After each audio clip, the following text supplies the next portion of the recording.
Okay, so a while back, I did a video on how to go from being a line cook to being a sous chef. This was something that I thought really needed to happen. I think videos like that are important for people that are looking to advance and they may not have all the information they need. There's plenty of information about advancement as far as like climbing the corporate ladder and stuff like that, but there's not really a lot of people talking about going from line cook to sous chef. A couple people in the comments made remarks about how what I said was kind of bogus and it's really all just about favoritism and who you know and stuff like that. I think the normal reaction when people get comments like this is to get defensive or to kind of fire back. But the fact of the matter is that he's right, because the things that I was mentioning have to do with a healthy work environment. They have to do with a truly professional atmosphere where they are really looking for that person. You're applying for this role. You know, maybe you have to do internal applications where, hey, the sous chef position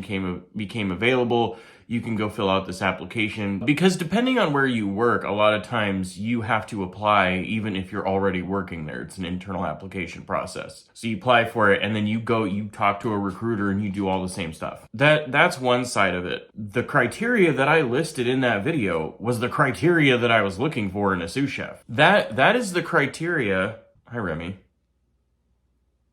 Good morning. This is Remy, by the way. Say hi, Remy.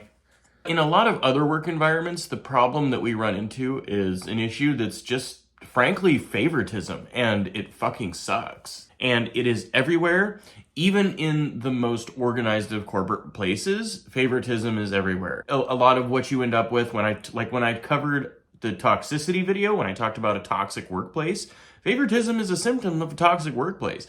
And you end up in these situations where the executive chef hires his friends or hires people that he grew up with or people that he worked with for like, X amount of time.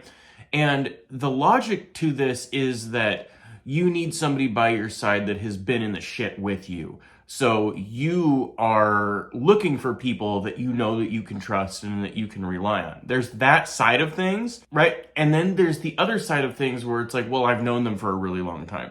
And you have this idea in your head of the kind of person they are and the kind of work they do, but you don't really, your eyes are kind of closed to the nuanced behavior, and sometimes even unintentionally, you can play favorites with that person because you've known them for 10 years and this other person, who the fuck is this? Favoritism in the workplace is awful. It is something that causes people to quit. It is something that causes people to not want to work there anymore. It causes a lot of toxicity in the workplace. And the reason why is because a lot of times when we hire our friends or when we hire people that we know really well, or we start really liking certain people, they start getting treated differently. That's why in a lot of corporate atmospheres, you can actually complain to HR and cite favoritism as a complaint, as a formal complaint. And the reason why is because of how biased someone can be when they are playing favorites. Unfortunately, a lot of times when you get promotions,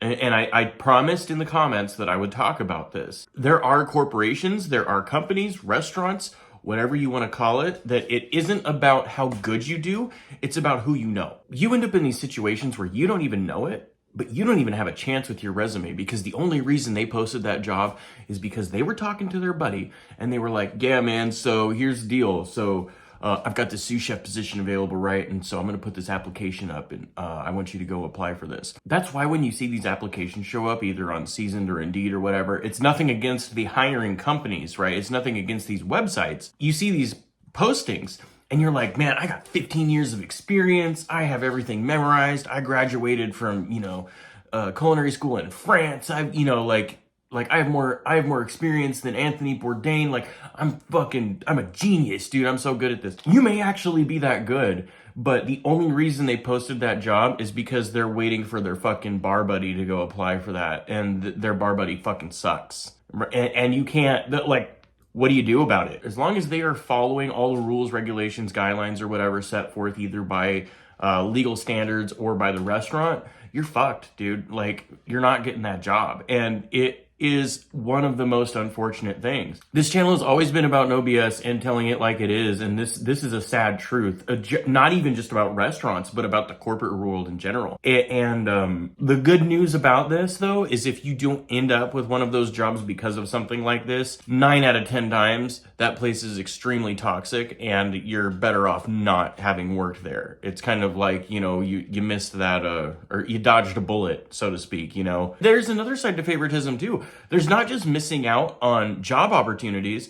Like, honestly, dude, you need to know your worth. If you are a line cook and you're working at a place, you need to stop with the fucking loyalty to these places and stop giving these 17, 18-hour fucking work days and working yourself 75 hours a week for a place that's going to overlook you when you know that you deserve something. I'm not talking to the people that are pretentious that think they're awesome when they're not. You know who you are. You know who I'm talking to. You are the people that have been working there for 5 years. You always come in when you're called in. You never miss a day of work. You're always extremely loyal. You do everything you can for the restaurant, and then they hire their buddy to come in. If that happens, I'm not saying like walk that day. Start looking for a job where you can get paid your worth. This is a hard truth. When you are advancing in your career, it is up to you. You are responsible for your promotion. You are responsible for advancement. You need to apply. You need to show what you're worth. But yeah, you also have to be aware that there are companies that are toxic and places that will play favorites and places that will straight up just not recognize how awesome you actually are. The fact is that if a company isn't seeing your worth, then find another company, find another restaurant. Part of leaving and finding somewhere else to work is knowing that you are worth more than what they are giving you. If you are honestly, if you can look inside yourself and say, I can run this kitchen,